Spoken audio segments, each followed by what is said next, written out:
आपकी favourite Amul ice cream फैक्ट्रियों में कैसे बनती है? दोस्तों, गर्मियों के मौसम शुरू हो चुके हैं और इसे खाते ही चिलचिलाती गर्मी भी शांत भरा महसूस होती है। अमूल आइसक्रीम खाने के लिए किसी मौसम या फिर किसी कारण की जरूरत नहीं है। इसे कभी भी कहीं भी और कभी भी खाया जा सकता है। क्या आपको पता है अमूल 250 से भी ज्यादा 100% रियल आइसक्रीम के फ्लेवर्स बनाता है और ये सही मायने में बिल्कुल असली आइसक्रीम है। आज पूरे देश में करीब अमूल के 17 प्लांट्स मौजूद हैं, जहाँ पे हर किस्म के आइसक्रीम जैसे स्टक, कप, टब्स या कोन बनाई जाती है।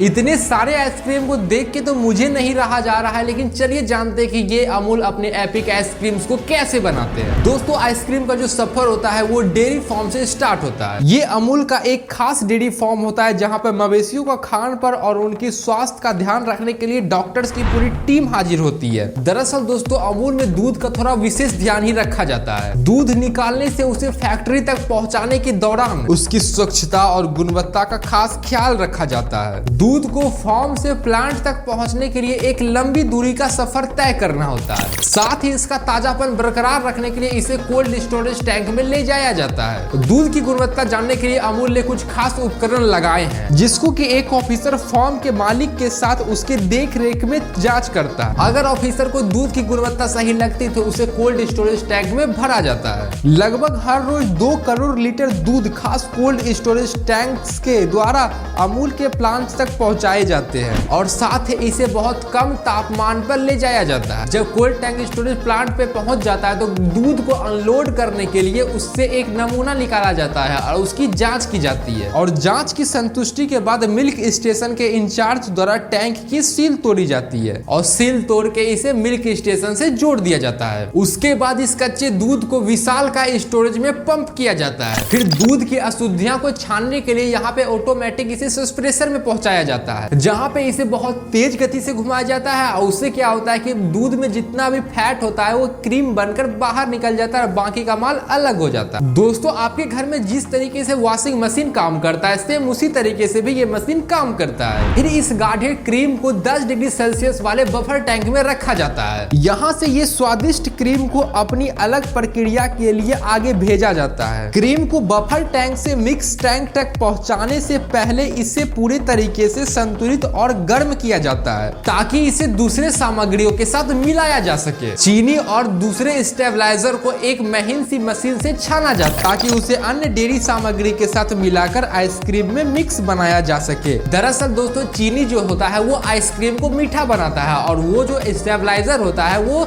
आइसक्रीम को गलने से बचाता है। गलने यानी कि पिघलने से बचाता है। ये बड़े बड़े ब्लेंडर इस मिश्रण को अच्छी तरीके से मिक्स करते हैं। सफेद और चॉकलेटी अलग अलग कलर के मिश्रण अलग अलग रखे जाते हैं। चॉकलेटी मिश्रण में उच्च श्रेणी की कोको पाउडर का इस्तेमाल किया जाता है। किसी भी प्रकार की अशुद्धि को दूर करने के लिए इसे पास्चराइज किया जाता है। इस मिश्रण को बहुत ज्यादा प्रेशर से गुजरना पड़ता है, लगभग 2500 से 3000 PSI, जिससे मिश्रण जो होता है वो एक समान और गाढ़ा बन जाता है। ये मिश्रण इस प्रक्रिया से गुजरने के बाद एक समान घनत्व वाले आइसक्रीम बनाता है। परीक्षण के लिए कुछ नमूनों को निकाला जाता है। इसे 5 डिग्री सेल्सियस तापमान में लगभग 4 से 5 घंटों तक सही बनने के लिए छोड़ दिया जाता है। इस प्रक्रिया को स्टेबलाइजर और इमल्सिफायर में मौजूद में प्रोटीन में से नमी को सोख लिया जाता है ताकि इस मिश्रण को समान रूप से गाढ़ा करने के लिए जमाया जा सके। जब आइसक्रीम मिक्स और परिपक्व हो जाता है तब इसे सजाने के लिए एक मशीन में ड्राई फ्रूट्स के बारीक टुकड़ों को काटा जाता है। इसे मेटल डिटेक्टर बड़ी ध्यान से जांच करता है। ड्राई फ्रूट्स के टुकड़े को ट्रे में समान रूप से फैला दिया जाता है। आइसक्रीम में बादाम यानी कि वाह सोने पे सुहागा। खैर, ट्रे को एक ओवन में रखा जाता है जहां इन ड्राई फ्रूट्स को सेका जाता है और जो ड्राई फ्रूट्स होते हैं वो आइसक्रीम में के स्वाद में 4 चांद लगा देते हैं। और मैं आपको बता दूं, इस पूरे एरिया को CIP प्रक्रिया से साफ किया जाता है। और अब दोस्तों, ये मिश्रण हमारा आइसक्रीम बनाने के लिए पूरे तरीके से तैयार है। यहाँ से ये मिश्रण कंटिन्यूअस फ्रीजर सिस्टम तक पहुँचाया जाता है, जहाँ पे इसमें मौजूद सारे पानी जम जाते हैं। हवा के प्रेशर के साथ साथ इसे भरा जाता है, जिससे आइसक्रीम मुलायम हो जाता है। फिर इसके बाद इसे -4 डिग्री सेल्सियस में रखा जाता है। फिर खस्ता स्वादिष्ट चोको बिस्किट्स के बीच में आइसक्रीम, मुझे तो सुनकर ही मुंह में पानी आ जाता है।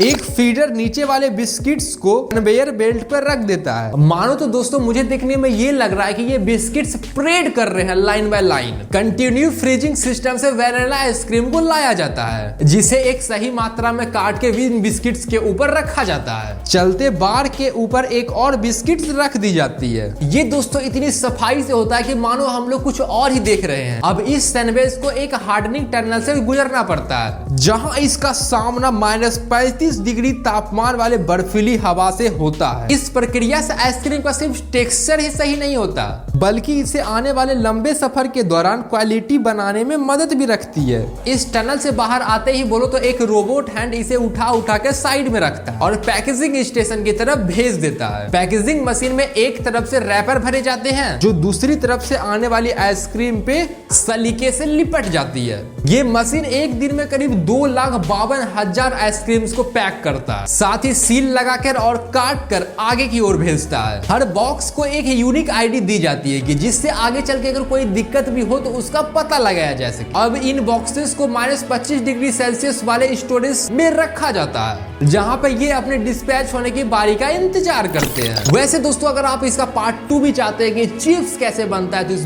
वीडियो को लाइक शेयर, चैनल को सब्सक्राइब, नोटिफिकेशन बेल कॉल पे सिलेक्ट कर देना।